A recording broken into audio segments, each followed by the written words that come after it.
पिंपरी चिंचवड महापालिकेच्या प्रभाग क्रमांक 16 मध्ये राष्ट्रवादी काँग्रेसची अभूतपूर्व विजय संकल्प बाईक रॅली काढण्यात आली आहे. राष्ट्रवादी काँग्रेस शरद पवार गटाचे युवा नेते तसेच आमदार रोहित पवार यांच्या नेतृत्वाखाली ही रॅली काढण्यात आली आहे. प्रभाग क्रमांक 16 मधील राष्ट्रवादी काँग्रेसचे उमेदवार मोरेश्वर भोंडवे, जयश्री भोंडवे, आशा भोंडवे, श्रेया तरस गायकवाड यांच्या विजय संकल्पासाठी ही सर्वात मोठी विजय संकल्प बाईक रॅली काढण्यात आली आहे. या रॅलीत राष्ट्रवादी काँग्रेसचे कार्यकर्ते त्याचबरोबर रावेत, किवळे, मामुर्डी, वाल्हेकरवाडी परिसरातील नागरिक मोठ्या उत्साहात हजारोंच्या संख्येनं सहभागी झाले आहेत. आपल्याला जसा आईवडिलांवर विश्वास आहे, अगदी त्याचप्रमाणे मला देखील रावेत, किवळे, मामुर्डी आणि वाल्हेकरवाडी परिसरातील जनतेवर विश्वास आहे आणि त्यामुळे या महापालिका निवडणुकीत माझा आणि माझ्या पॅनलचा बहुमताने विजय होईल असा विश्वास राष्ट्रवादी काँग्रेसचे प्रभाग 16 पॅनलचे प्रमुख मोरेश्वर भोंडवे यांनी व्यक्त केला आहे.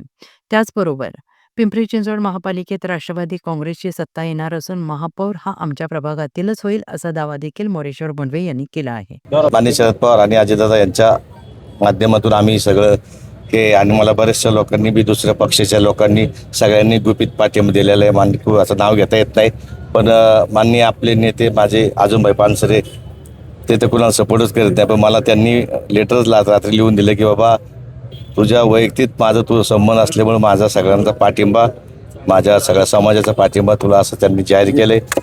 आणि या प्रभागाचा विकास कसा करायचा ते तर मला अभ्यास 20 वर्ष आला. आमच्या घरात सत्ता आहे. गेले अनेक वर्ष आले. या 2012 पासून झालं, त्यावेळेस 2200 रुपये रेट होता. आज फ्लॅटचा बी रेट वाढला, घेणाऱ्यालाही फायदा आला, देणाऱ्यालाही फायदा आला. त्यामुळं आपल्या या आता जे विरोधक आहे, आम्ही काय विरोधक काय बोलत नसतं जास्त, कारण आपल्याला काय गरज नसती.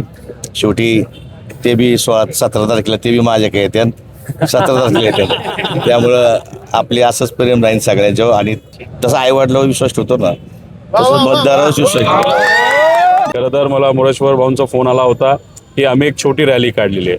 मला असं वाटलं की छोटीमध्ये 100-1 मुलं असतील, नाहीतर गाड्या असतील, पण तुम्ही जर आज बघितलं कुठलाच नेता नाहीतर एखादा सेलिब्रिटी नाहीतर कुणी व्यक्ती नसताना सुद्धा फक्त कार्यकर्ते एवढ्या मोठ्या संख्येने 16 प्रभागामध्ये इथं घड्याळाचा प्रचार करण्यासाठी आले आणि हा आकडा 3-3.5 हजारापर्यंत गेला. आणि त्याच्यामध्ये मी काही लोकांशी बोलत होतो तर ह्याच्यात 70% हे IT पार्कमध्ये काम करणारी मुलं मुली इंजिनियर आहेत. आणि त्यांना मी सहज विचारलं की का आलात, त्यांनी म्हणाले गेल्या 7 वर्षामध्ये त्या परिसरामध्ये काम न झाल्यामुळे आमच्या आहे त्या कंपन्या आता बाहेर जायला लागल्यात, त्यामुळे आम्हाला खूप मोठं टेन्शन आहे. अशाच गोष्टी जात राहिल्या तर आहे त्या लोकांना काम राहणार नाही, तर नवीन लोकांना कधी काम मिळणार. त्यामुळे लोकांनीच हे इलेक्शन हातात घेतलेलं आहे.